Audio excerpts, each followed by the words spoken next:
इस कार्यक्रम के पुण्यार्चक हैं श्री कंवर लाल जी, महावीर प्रसाद जी पाटनी, आर के ग्रुप, मदनगंज, किशनगढ़, राजस्थान।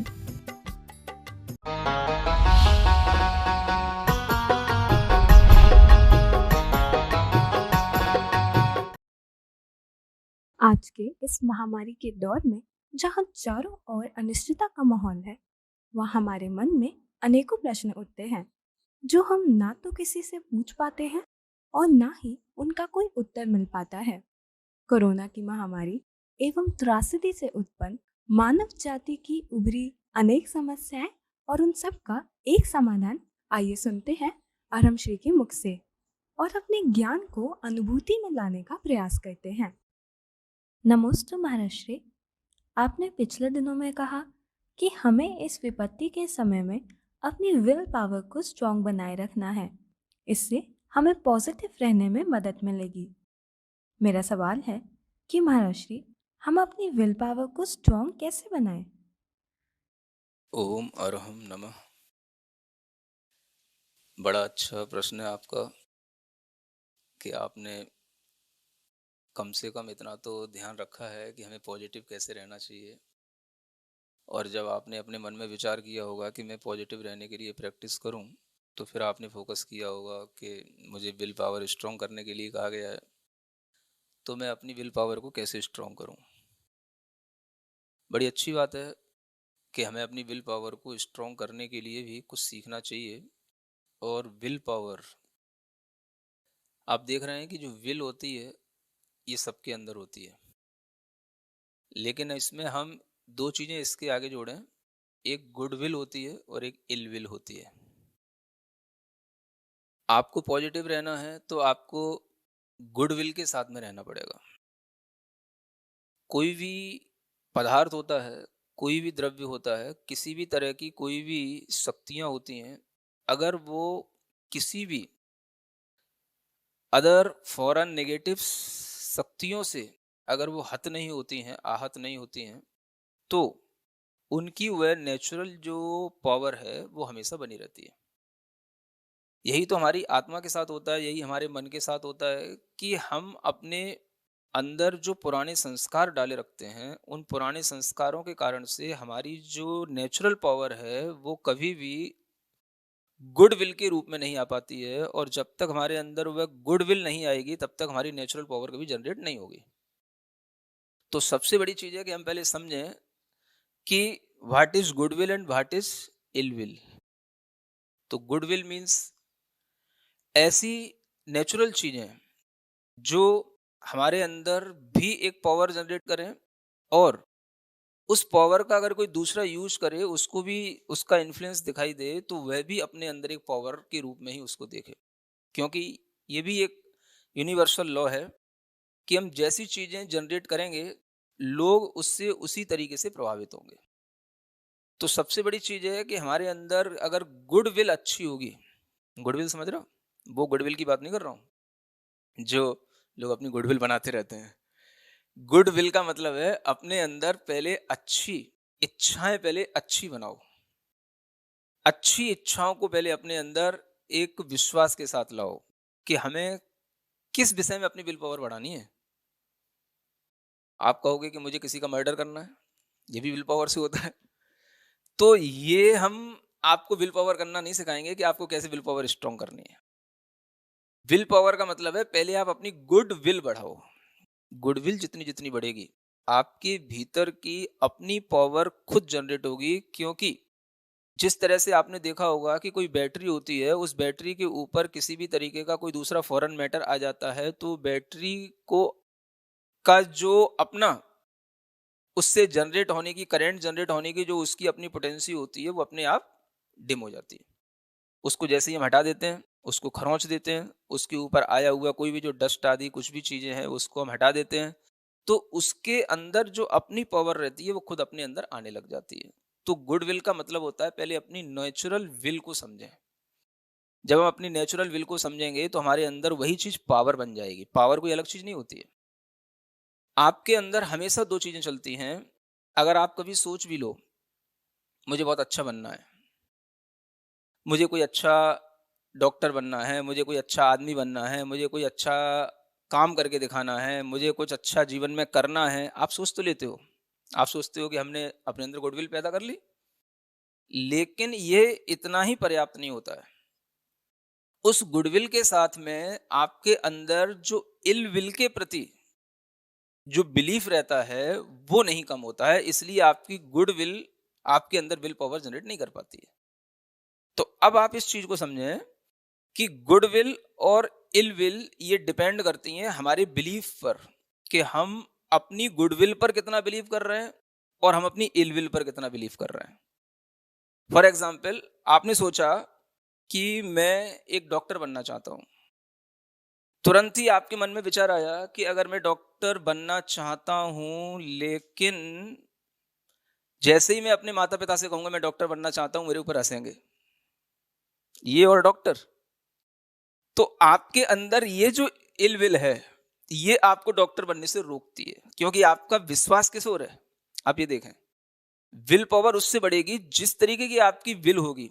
अगर आपके अंदर ये डर है, तो इस इल विल के माध्यम से ही आपके अंदर कभी स्ट्रांगनेस नहीं आ पाएगी। आपकी गुड विल केवल एक डिजायर बन करके रह जाएगी, वो विल पावर नहीं बन पाएगी। तो गुडविल जो है वो हमारे अंदर की नेचुरल पावर है और वो हमारी डिजायर पर डिपेंड करती है, लेकिन उसके साथ में हमें ये भी देखना है कि हम कितना इल विल पर अपना बिलीफ रखते हैं।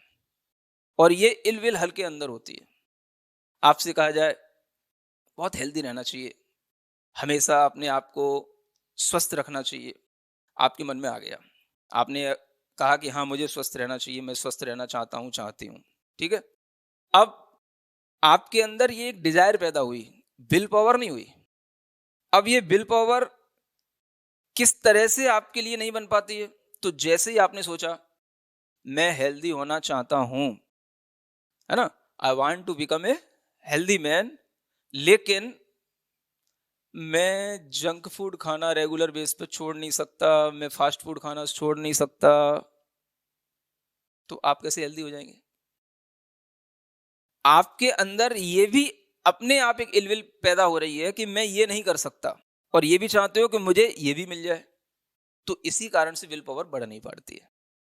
विल पावर बढ़ाने के लिए आपको हमेशा अपने अंदर अपनी जो गुड विल है उसको बाहर निकालना पड़ेगा और उसी के साथ काम करना पड़ेगा, उसी को फोकस करना पड़ेगा। जितनी गुड विल आपके अंदर स्ट्रोंग होगी, उतना ही इल विल अपने आप जो है कमजोर पड़ती चली जाएगी और उससे आपको कोई भी नुकसान नहीं होगा, आपकी नेचुरल पावर आ जाएगी। तो विल पावर का मतलब ऐसे ही समझना चाहिए कि जैसे मान लो कभी आपने बंजर भूमियां देखी हो, है ना, पर्वत होते हैं, बंजर जमीन होती है, उस बंजर जमीन पर भी एक पौधा उगाया जा सकता है। कैसे उगेगा, कितनी मेहनत करनी पड़ेगी। जितनी मेहनत एक बंजर जमीन पर पौधा उगाने के लिए करनी पड़ेगी, उतनी ही मेहनत आपको अपनी अच्छी भावनाओं को जनरेट करके अपने अंदर विल पावर को स्ट्रांग बनाने के लिए करनी पड़ेगी। आप सोचें कि किसी ना किसी तथ्य में जब कहीं विल पावर होती है तभी वह चीज हमेशा बनी रहती है। आपने देखा होगा, कभी किसी पहाड़ी इलाकों पर भी गए होंगे आप, उन पहाड़ों पर भी कहीं ना कहीं ऐसे पौधे होते हैं जो हमेशा खिले हुए रहते हैं, जबकि उन पहाड़ों पर ना वहां कोई पानी देने वाला होता है पौधों के लिए, ना वहां पर कुछ होता है, लेकिन फिर भी वो पहाड़ों पर भी पौधे जीवित रहते हैं। एक उनके अंदर विल पावर है जिसके माध्यम से वो उसी तरीके का अपने लिए पोषण करने वाला वो तत्व ढूंढ लेते हैं, निकाल लेते हैं, और उसके माध्यम से उनका जीवन चलता है। तो विल पावर का मतलब ही होता है कि हम अपने अंदर जो अच्छी भावनाएं हैं, अच्छी इच्छाएं हैं, उनका हम बार बार अपने अंदर इस तरीके से ऑब्जर्वेशन करें कि उसको दबाने वाली कोई हमारे बगल में ही कोई इल विल तो नहीं बैठी हुई है। आपने कोई भी पौधा लगा दिया और पौधा लगाने के बाद में आपने मिट्टी में पौधा लगाया, आपने मेहनत की और एक अपना एक विजन बनाया कि ये पौधा बड़ा होगा, और वो पौधा आप देख रहे हैं, रोजाना उसमें आप पानी भी डाल रहे हैं, रोजाना आप उसको देख भी रहे हैं, लेकिन आप देखते हैं कि 8 दिन के बाद 10 दिन के बाद भी इसमें कोई ग्रोथ नहीं हो रही है। क्या है? अगर उस पौधे के अंदर कोई ग्रोथ नहीं हो रही है, आप उसको बार बार ऊपर से देख रहे हैं, तो आपके अंदर ये थिंकिंग आ जानी चाहिए कि इसकी ग्रोथ को रोकने वाली कोई भी इल विल इसके अंदर बैठी है। आपने देखा नहीं, आप उस पौधे को केवल सिंचित करते रहे, अच्छा एनवायरनमेंट देते रहे, एयर देते रहे, सब कुछ देते रहे, और उसके लिए फर्टिलाइजर जो कुछ भी चाहिए था वो भी आप देते रहे, लेकिन फिर भी आपने देखा कि उस पौधे के अंदर कोई ग्रोथ नहीं है। उल्टा ये भी है, पौधा अब धीरे धीरे सूख रहा है। कहीं ना कहीं जो आपने उसकी जड़ों में जो सिंचन किया है, वो सिंचन तो आपके लिए आपकी गुडविल की तरह है, लेकिन जब आप देखेंगे कि अगर उस पौधे के अंदर नीचे कहीं पर भी एक कीड़ा बैठा हुआ है, तो वह कीड़ा वह उस जड़ों को काट रहा है, और वह कीड़ा उस जड़ को उस मिट्टी के साथ में कनेक्ट नहीं होने दे रहा है, जिसके कारण से उसकी ग्रोथ नहीं हो रही है। तो इलविल भी वहीं बैठी है जहां पे गुडविल हो रही है। इसी तरीके से हम लोगों के नेचर में चीजें रहती हैं। सब लोग अपने बड़े बड़े सपने बनाते हैं, सब लोग बड़ी बड़ी इच्छाएं करते हैं, लेकिन वो सब क्या होता है? विल पावर नहीं। विल पावर क्यों नहीं? क्योंकि आपने अपनी जो इल विल थी उनको आपने डिफीट नहीं किया, उनको आपने अपने से रिमूव नहीं किया। और जो इल विल होती हैं उनको ही आप डिफीट करते रहोगे, तो ही आपकी यह विल पावर अपने आप बढ़ती रहेगी। तो इसका एक ही तरीका है, आप ये समझने की कोशिश करें कि जब भी हमें अपनी विल पावर बढ़ानी है, एक तरफ हम ये ध्यान में रखें कि गुड विल क्या है। हम इस तरह से अपने अंदर ध्यान में भी रख सकते हैं, और हम अपने अंदर सोच भी सकते हैं कि इस जैसे ही हम ये गुड विल बनाते हैं, तो उसी समय पर हमारी इल विल कौन सी आ जाती है, कौन सी बुराई, कौन सी वो कमी, कौन सी वो इच्छा शक्ति जो हमें तुरंत हमारे ही अंदर हमसे खुद हमको दबा देती है। चाहे वो किसी बहाने को लेकर के हो, कुछ भी लेकर के हो, आपसे कुछ भी कहा जाएगा और आप उस समय पर तुरंत अपने मन में एक दूसरा मिसबिलीव जरूर ले आएंगे। तो यही वो चीज होती है, हर विल पावर के साथ में एक राइट बिलीव चाहिए पड़ता है, और वह विल पावर को स्ट्रोंग बनाने के लिए राइट बिलीव की आवश्यकता होती है। लेकिन अगर वह विल पावर स्ट्रोंग नहीं बन रही है, तो इसका मतलब है कि हम बहुत सारे मिसबिलीव के साथ जीते हैं, और वो मिसबिलीव भी हमारे अंदर रहते हैं। तो हमें अपने अंदर जो दुख मिलता है, या हम जो कोई भी काम करने से अपने आप में संतोष नहीं पाते हैं, या हम किसी भी काम को करने के बावजूद भी पॉजिटिविटी महसूस नहीं करते हैं, उसका कारण है कि हमारे अंदर ये जो इल विल है वो हमारे ऊपर अपना बहुत बड़ा एक इन्फ्लुएंस बनाए रखती है। एक व्यक्ति था, छोटी सी बात आपको बता रहा हूं, सामान्य सा व्यक्ति था, उसकी पत्नी थी और उसका एक बच्चा था। कुछ ऐसा दुर्भाग्य का उसका समय आया कि उसकी पत्नी भी मर गई एक रोग में, और उसका बच्चा ही मर गया। वो बेचारा अकेला रह गया। अब अकेला रहते हुए अपने गांव में रहता था, अब उसका कहीं भी मन नहीं लग रहा है। एक दिन वह घूमते घामते अपने किसी पहाड़ पर चढ़ गया, और वहां पहाड़ पर पहुंचने के बाद में उसने देखा कि ये वही तो पहाड़ है जहां पर मेरा बचपन गुजरा था, ये वही तो पहाड़ है जहां पर हम खेलने आया करते थे, ये वही तो पहाड़ है जहां पर हम बहुत सारे बच्चों के साथ आते थे, यहाँ पर हम बड़े हुए हैं। आज हम इस पहाड़ को देख रहे हैं, चारों तरफ गंदगी पड़ी हुई है। इस पहाड़ पर पहले तो बहुत सारे कुछ अच्छे फूल होते थे, पौधे होते थे, लेकिन अब इस पर कुछ नहीं है, सब पूरा बंजर सा पड़ा हुआ है। अचानक से उसके दिमाग में एक चीज आई कि इस पहाड़ ने मुझे जीवन दिया है, आज ये पहाड़ बंजर के रूप में है, मुझे भी इसको जीवन देना चाहिए। सुन रहे? जैसे उसके मन में विचार आया कि मुझे इसको जीवन देना चाहिए, अब जीवन कैसे दिया जाए? उस पहाड़ पे कोई नहीं है, दूर दूर तक कोई आता जाता नहीं है। उस आदमी ने खुद अपनी मेहनत से, खुद अपनी लगन से, इस भावना के माध्यम से कि मुझे इस पहाड़ ने जीवन मुझे दिया है, तो मैं भी इसको जीवन दूंगा, बस इतना उसके अंदर एक भाव आ गया।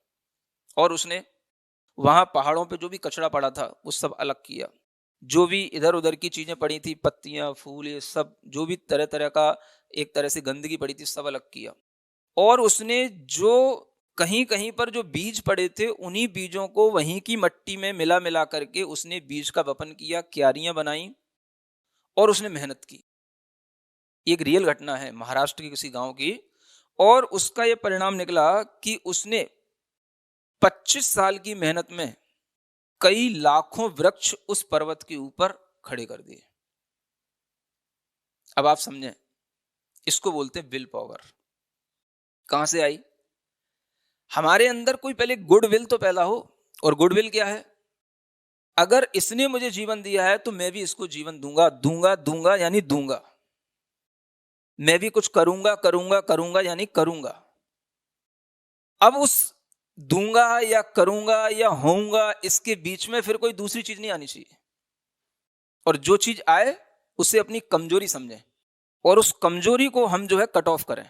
उसी तरीके से जैसे हम किसी पौधे को बढ़ाते हैं तो पौधे को बढ़ाते हुए उसके साथ में बहुत सारी और छोटे छोटे से पत्तियां निकलने लग जाती हैं, झाड़ियां निकलने लग जाती हैं, छोटे छोटे से और भी एक्स्ट्रा मटेरियल उसके साथ तैयार होता जाता है। हम उसको छटनी करते चले जाते हैं, काटते चले जाते हैं, लेकिन हम ध्यान किस पे रखते हैं?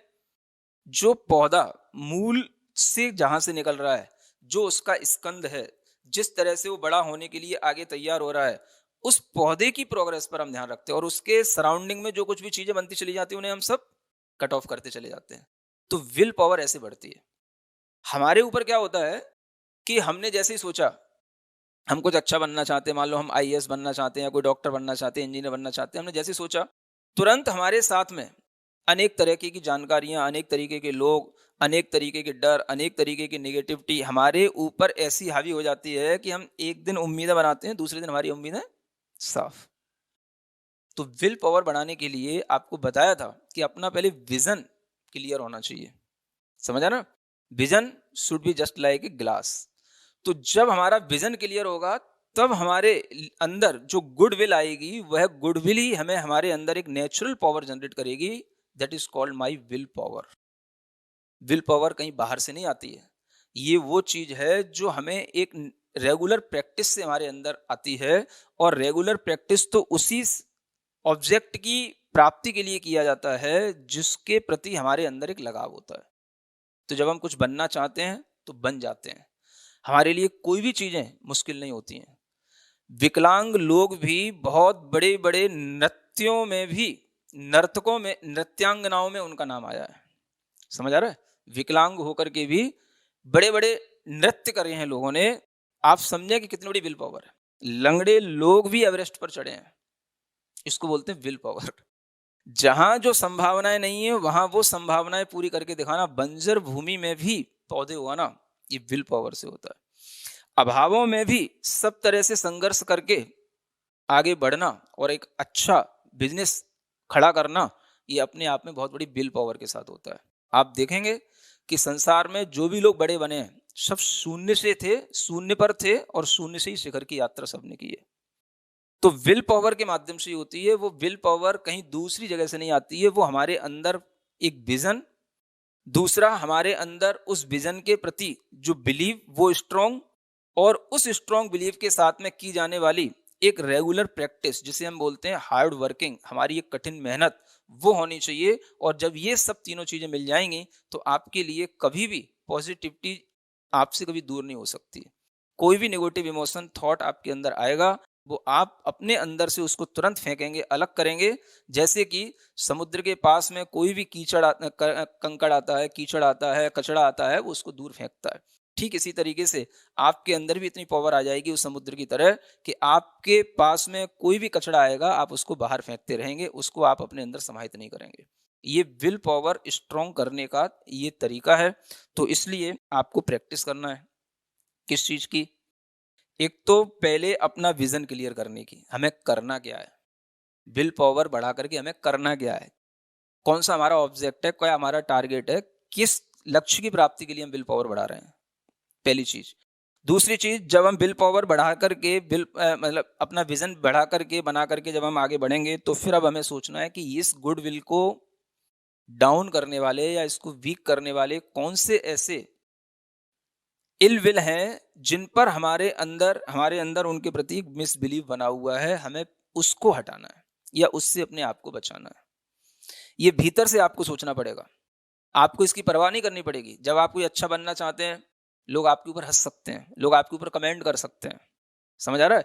आप किसी की हंसी में परेशान हो गए, किसी के कमेंट से परेशान हो गए, है ना? या आपने अपने ही आप में सोच लिया कि लोग क्या कहेंगे, कहीं हम ऐसा करने चले तो।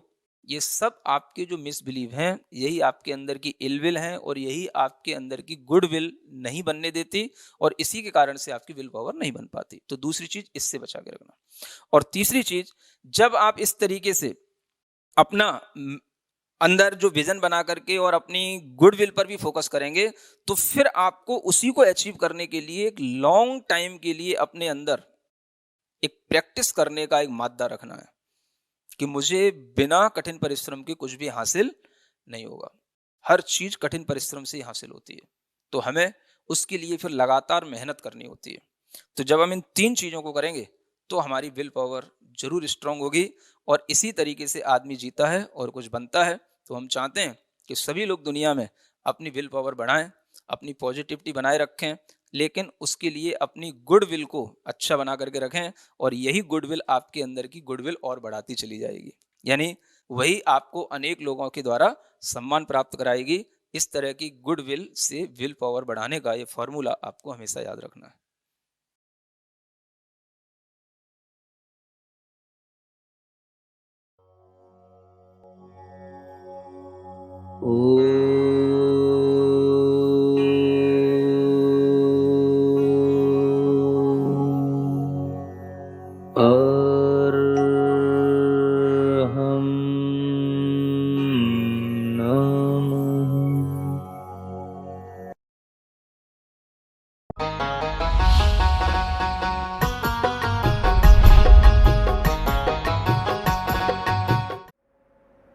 जो आज हमें दिखाई दे रहा है वो हमें ये पता होना चाहिए सारा का सारा अज्ञान के अंधकार में चल रहा है।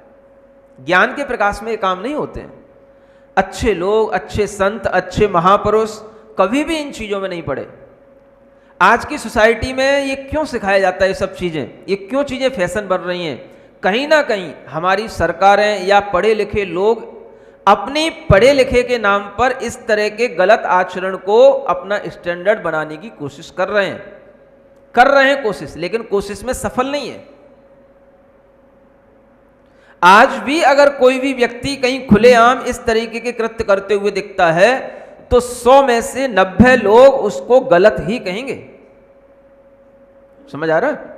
ये भले ही कितना ही हम आज अपने आप को नई 21वीं शताब्दी में जीने वाला कहें या हम कितना भी अपने आप को पढ़ने लिखने वाला सिविलाइज्ड पर्सन कहें, कुछ भी कहें, लेकिन जो चीजें गलत हैं वो चीजें गलत हैं। और ये सभी शास्त्रों में, भारतीय संस्कृति के सभी शास्त्रों में लिखी हुई हैं। इनको हर कोई अपनाता है। अगर ये चीजें गलत ना हो तो पर्व के दिनों में हर धर्म में ये चीजें वर्जित क्यों हो जाती हैं? धर्म के दिनों में इन चीजों को क्यों छोड़ा जाता है? अगर गलत नहीं है तो फिर धर्म ही है, तो धर्म ही है तो हमेशा करो। जो हमारे लिए धर्म है वो हमेशा करने योग्य है और जो अधर्म है वो कभी नहीं करने योग्य है। तो अगर ये चीजें गलत हैं तो उन्हें हमेशा क्यों नहीं सेवन में लाया जाता? और अगर ये चीजें गलत नहीं है तो उनका फिर हमेशा सेवन करना चाहिए। आप देखोगे हिंदू धर्म हो चाहे इस्लाम हो, जब उनके भी कभी कभी ये पर्व आते हैं या कोई भी उपवास आदि करने के कार्य होते हैं या कभी भी उनके लिए कोई व्रत आदि करने के कार्य होते हैं, तो उनमें इन्हीं चीजों का वह दृढ़ता से पालन करते कि इनका सेवन नहीं करना। 8-8 दिन नहीं करना, 10-10 दिन नहीं करना, 9 दिन नहीं करना। ये सबके यहां पर कुछ ना कुछ मर्यादित आचरण हैं। ये चीजें बताती हैं कि कहीं ना कहीं हम आज की शिक्षा पद्धति में गलत चीजें सीख रहे हैं और हमें जब भी कभी ऐसी चीजें कहीं स्कूलों में या सरकारों के द्वारा लागू होने के लिए मिलें तो हमें इनका अपोज करना चाहिए शांतिपूर्ण तरीके से। समझ आ रहा है? प्रभावना का मतलब ये नहीं है कि हम चुपचाप बैठे रहें, केवल आत्मा की भावना करते रहें। श्रावक अपने तरीके से प्रभावना करता है, श्रवण अपने तरीके से प्रभावना करता है। ज्ञान के माध्यम से भी प्रभावना होती है, तप के माध्यम से भी प्रभावना होती है, जिनेंद्र भगवान की बड़े बड़े पूजा विधान करने के माध्यम से भी प्रभावना होती है, और श्रावक के द्वारा जो दान इत्यादि दिया जाता है उसके माध्यम से भी प्रभावना होती है। ये प्रभावना के सब तरीके बताए गए। ज्ञान तपो जिन पूजादि विधिना प्रभावना कर्तव्या, ऐसा आचार्यों ने लिखा है। ज्ञान से प्रभावना करो।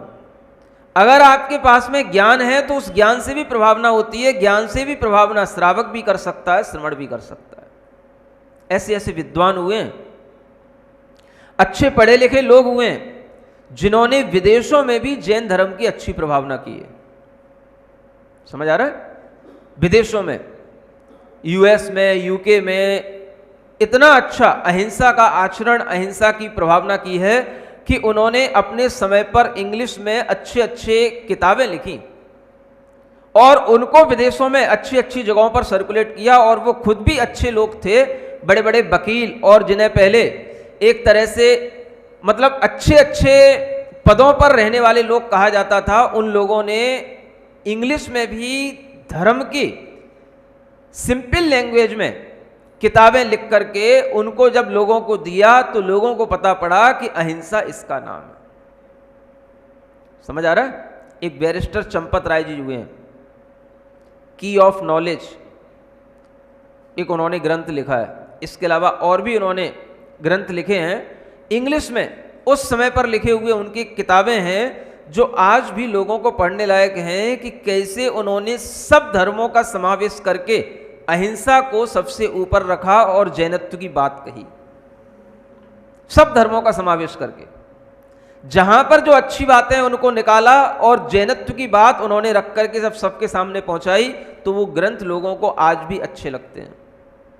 समझ आ रहा है? बहुत से ऐसे अच्छे विदेशों में धर्म की प्रभावना करने वाले लोग हुए हैं, और उनमें अनेक अपने ही यहाँ के सब ये जैन लोग थे जो विदेशों में पढ़े थे और वहां पर रुके रहे और वहां पर धर्म की प्रभावना की।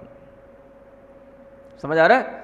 जेएल जैनी, बैरिस्टर चंपत राय, इतिहास में नाम आता है डॉक्टर कामता प्रसाद जी, ज्योति प्रसाद जी जैन, ये ऐसे लोग हुए जिन्होंने इतिहास की अच्छी अच्छी किताबें लिखी हैं, और उनमें जैन इतिहास को इतने अच्छे ढंग से लिखा है कि अगर आप पढ़ें तो आपको पता पड़ेगा कि जैन इतिहास भी कोई चीज होती है कि नहीं होती है। और अपने समय में ये बुक बहुत ही प्रसिद्धि को प्राप्त हुई, आज भी ये अवेलेबल होती है अच्छी अच्छी लाइब्रेरियों में। अगर हम इस तरह की कभी कोई प्रभावना कर पाते हैं तो ये ज्ञान के माध्यम से प्रभावना होती है। समझ आ रहा है? ऐसा नहीं है कि हम आज कुछ नहीं कर सकते हैं। आप कहीं भी रह रहे हो, आपके द्वारा भी धर्म की प्रभावना हो सकती है, बशर्ते कि आपको थोड़ी नॉलेज होनी चाहिए। नॉलेज लेने में थोड़ा सा आपको टाइम देना पड़ेगा। आप जब तक जैन सिद्धांतों के रहस्यों को नहीं समझेंगे, आपके अंदर आएगा ही नहीं, आपके हृदय में, कि ये कितनी बड़ी चीज है और इसे हमें दूसरों को देना चाहिए। अज्ञान के अंधकार को दूर करने के लिए जब ज्ञान का प्रकाशन किया जाता है तो उस आत्मा के अंदर ज्ञान पहुंचा होगा हृदय में गहराई तक, तभी उसके अंदर एक फड़फड़ाहट उत्पन्न होगी कि जो चीज इतनी सुपर है, इतनी प्योर है, और जो चीज हमारे लिए इतनी लाभदायक है वो सबके लिए लाभदायक है, वो सबके पास पहुंचनी चाहिए। ये भावना आएगी, इसी का नाम है प्रभावना। समझ आ रहा है? तो ये चीजें प्रभावना के एक तरीके से टूल हैं। आप अच्छी अच्छी किताबें, अच्छे अच्छे लोगों के रेफरेंस, जहां पर जिन लोगों ने अहिंसा को प्रधानता से, अहिंसा के महत्व की बात बताई है, वो चीजें ढूंढें। आपके पास व्हाट्सएप होते हैं, मोबाइल्स होते हैं, उनमें आप तरह तरह के मैसेज सर्कुलेट करते हैं। कभी आप इस तरह के भी मैसेज ढूंढ करके सर्कुलेट कर सकते हैं। मोबाइल से भी धर्म की प्रभावना की जा सकती है। अच्छी अच्छी चीजों को ढूंढने की कोशिश तो करो। किसने कहाँ क्या कहा है, कहाँ क्या लिखा है, किसी की 2 लाइनें उसके रेफरेंस के साथ दो, इन्होंने ये लिखा, इन्होंने ये कहा, और ये सब चीजें हमारे अहिंसा, सत्य, अपरिग्रह, ब्रह्मचर्य, इन्हीं धर्मों के आगे पीछे घूम रही हैं। और ये सारी की सारी चीजें जैनत्व की चीजें हैं। अगर आप इस तरीके की चीजों को प्रमोट करते हैं तो आपके द्वारा भी धर्म प्रभावना के कोई कार्य अच्छे हो सकते हैं। समझ में आ रहा है? ये जरूरी है, बताना चाहिए। ऐसी किताबें जिनमें जैन मुनियों की आचरण की पद्धति लिखी हो। आप दुनिया की चीजें बांटते हो, ऐसी चीजें आपको बांटना चाहिए। आपकी तरह तरह की कंपनियां हैं, दुकानें हैं, ग्राहक आपके देश में भी हैं, विदेश में भी हैं। जब आप अपने ग्राहकों को किसी ना किसी तरीके से अपना आकर्षण देते हो तो उन्हें तरह तरह की गिफ्टें देते हो, तरह तरह के आप पार्टियां करते हो, तरह तरह की चीजें बांटते हो। क्या आप कभी ऐसा नहीं कर सकते कि ऐसी कोई पंपलेट, ऐसी छोटी छोटी सी बुक्स इंग्लिश में, हिंदी में या अदर लैंग्वेज में आपके दूसरे विदेशों से भी संबंध होते हैं, उस विदेशी भाषा में भी आप उन चीज़ों को कन्वर्ट करके और इस तरीके की चीज़ें ही उनके पास तक पहुंचाएं। आप जो चीज़ दे रहे हैं उसी के साथ में वो भी चीज़ रख दी साथ में। पढ़ा लिखा आदमी खोल के देखेगा तो इसमें क्या लिखा, हेडिंग तो पढ़ेगा ही कम से कम। एक भी चीज अगर उसने पढ़ ली और उसके दिमाग में क्लिक कर गई। महात्मा गांधी ने यह कहा था अहिंसा के बारे में, अब्दुल कलाम आजाद इस तरीके से बोलते थे अनेकांत के बारे में, हजारी प्रसाद द्विवेदी ने ऐसा कहा था। कोई भी रेफरेंस अगर आप कहीं किसी का दोगे तो वो चीज आपके लिए इतनी ज्यादा प्रभावित होगी कि दूसरे के अंदर आपके द्वारा दिया हुआ ज्ञान पहुंच जाएगा। आप दुनिया की चीजें बांटते हो, तमाम तरह के लोग चीज़ें बनाते हैं, कोई थैला बनाता है, कोई झोला अम्ब्रेला बनाता है, समझ आ रहा है, लेकिन उस पर कभी अपनी चीज़ों का कोई भी कहीं से कहीं तक एक भाव होना चाहिए कि हमारा, चाहे भले ही वो जैन धर्म का लोगो ही हो, 3 लोग का नक्शा ही हो, वो भी चलो सर्कुलेट हो जाए, कहीं से कहीं तक पहुंचे। आपके अंदर एक भाव होना चाहिए कि धर्म की प्रभावना करना है मुझे, कोई भी चीज़ सही। कभी ना कभी तो कहीं ना कहीं कोई चीज आदमी देखेगा तो पूछेगा भाई ये क्या बना रहता है, क्या डिजाइन है। किसी इतिहासकार के हाथ में पहुंच गई, किसी साहित्यकार के हाथ में पहुंच गई तो वो उसको इतना ज्यादा उसको मतलब अपने व्याख्यान में ले सकता है कि मैंने एक चीज देखी थी, ऐसी आकृति बनी हुई थी, 3 लोग की आकृति। आज भी 3 लोग का सिद्धांत लोग जानते हैं, 3 लोग होते हैं, ऐसी आकृति बनी हुई है। अपने आप उसके दिमाग में आएगा ये जैन आकृति के बारे में मैंने पढ़ा था। कहीं कोई बुक लिखेगा, कोई पढ़ा लिखा व्यक्ति तो अपना रेफरेंस देगा कि मैंने भी पढ़ा था कि जैन धर्म में 3 लोग इस आकृति का बताया जाता है। क्या नहीं है करने को आपके पास, कुछ नहीं है। आप परस्परोपग्रहो जीवा नाम जो तत्वार सूत्र का सूत्र है, इसी को आप लोगों तक पहुंचाओ। लोगों के अंदर यह भाव तो आए कि धर्म में भी परस्पर में एक दूसरे का उपकार करने की भावना बताई गई है। नहीं तो लोग ये समझते हैं जैन लोग तो स्वार्थी होते हैं, बस अपना धर्म करते हैं, दूसरों से कोई मतलब नहीं रखते। जब ये ऐसी एकांत धारणा बनती है तो इसमें भी कहीं ना कहीं आपकी अज्ञानता का ही काम होता है। समझ आ रहा है? ऐसी कितनी चीजें हैं। आप किसी भी चीज पर अरहम ध्यान योग का लोगो है, आप उस लोगो को भी इस तरीके से यूज कर सकते हो कि उस लोगो के माध्यम से भी धर्म की प्रभावना कर सकते हो। माने जैन धर्म में भी योग है, कैसे पता पड़ेगा? इस लोगो के माध्यम से पता पड़ेगा। आप हमेशा कहीं पर भी कोई भी चीज में शॉर्ट में किसी मंत्र का उपयोग करना चाहते हो, किसी के पास तक वो मंत्र पहुंचाना चाहते हो, कोई आपसे पूछता है कि हमें क्या करना है, आप उसको ओम अरहम नमः का मंत्र किसी भी तरीके से बता दो, भैया इसका जाप किया करो, बहुत लाभ मिलेगा। नमोकार तो बहुत बड़ा है, पढ़ पाए कोई ना पढ़ पाए, समझ पाए कोई ना पढ़ पाए, लेकिन ओम अरहम नमः कहने में किसी को कोई दिक्कत नहीं है। आपके मन में तो हो कि हमें प्रभावना करना है। कितने सारे जैन व्यापारी लोग हैं जिनके हजारों ग्राहक होते हैं, अगर वो एक अपने मन में भाव रखें कि हम अपने ग्राहकों तक किसी ना किसी रूप में धर्म की कोई भी चीज पहुंचाने की कोशिश करें तो अज्ञान नहीं रहेगा, ज्ञान का प्रकाश होने लग जाएगा। समझ आ रहा है? ऐसे काम अगर जैन व्यापारी करने लग जाएं तो कितना जैनत्व का ज्ञान सबके अंदर पहुंचेगा। नाम की बात नहीं कर रहे हम, ज्ञान की बात कर रहे हैं। प्रभावना के लिए हमें नाम नहीं चाहिए, ज्ञान चाहिए। ज्ञान से प्रभावना होगी, क्योंकि हर आदमी ज्ञानवान है, उसके पास ज्ञान की बात पहुंचाओ। हम आलू नहीं खाते हैं तो क्यों नहीं खाते हैं, प्याज नहीं खाते हैं तो क्यों नहीं खाते हैं, मदरा नहीं पीते हैं तो क्यों नहीं पीते हैं, मांस नहीं खाते हैं तो क्यों नहीं खाते हैं, रात में भोजन नहीं करते हैं तो क्यों नहीं करते हैं। आप उसके पास में ज्ञान पहुंचाओ। जितना आप ज्ञान पहुंचाओगे उतना ही दूसरे के ऊपर उस ज्ञान का प्रभाव पड़ेगा, वही धर्म प्रभावना का कारण बनेगा। आप तो सोच के बैठे हो हमसे तो कुछ होना जाना है ही नहीं। क्या नहीं होना जाना है, समझ आ रहा है? जब दुकान खोलनी होती है तो दुकान का नाम पूछने के लिए महाराज के पास आ जाते हो, है ना?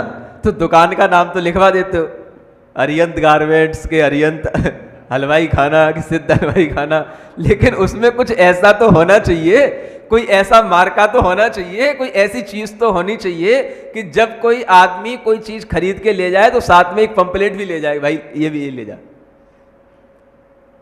कुछ पढ़े, दो शब्द उसमें ऐसे धर्म के होने चाहिए, नाम नहीं कहीं होना चाहिए लेकिन सिद्धांत होने चाहिए, भगवान महावीर स्वामी के सिद्धांत होने चाहिए, और दूसरों के द्वारा उन सिद्धांतों की जो गवेषणा की गई है, जो उन सिद्धांतों के बारे में बताया गया है, वो रेफरेंस होने चाहिए। कॉमन व्यक्तियों के भी रेफरेंस होंगे तो भी चलेगा, क्योंकि उसके अंदर ये भाव आएगा कि जब ये लोग भी इस तरह से धर्म इन चीजों को मानते हैं, इन सिद्धांतों को मानते हैं, तो हमें भी मानना चाहिए। आप इसकी चिंता मत करो कि कौन किस कास्ट का है, सबके पास में बुद्धि भी है और सबके पास में हृदय भी है। हर आदमी बुद्धि और हृदय से काम लेता है, समझता है, जानता है सही चीज अच्छी होती है। अगर हम उसको बार बार भी कहते हैं तो कभी ना कभी उसके ऊपर फर्क पड़ता है कि ये हर बात को एक बार कहते हैं, बार बार कहते हैं एक बात को, तो उनके ऊपर फर्क पड़ता है कि भाई कहीं ना कहीं इसमें कोई अच्छाई है, तभी ये बार बार बात कही जा रही है। तो इस तरह के कार्य हम ढूंढें कि हम धर्म की बात, ज्ञान की बात कैसे दूसरों तक पहुंचा पाए। समझ में आ रहा है? आपके जो भी क्लाइंट्स हैं कंपनी में, जो भी आपके ग्राहक हैं आपकी दुकानों में, जो भी आपके व्यापारिक संबंध हैं देश के किन्हीं भी कोनों में, विदेशों में, आप उन तक अपनी कोई ना कोई ज्ञान की चीज पहुंचाने की आप एक चेष्टा करो, मन में विचार करो, आपको कोई ना कोई आइडिया आएगा। समझ आ रहा है? जितना मैंने बता दिया उसके ही अराउंड में आप कोई ना कोई काम करने की सोचेंगे तो आपको और अच्छे आइडिया आएंगे, फिर आप हमको भी बताएंगे कि हमने ऐसा किया महाराज, हम दूसरों को बता देंगे, वो भी वैसा करने लगेंगे। समझ आ रहा है?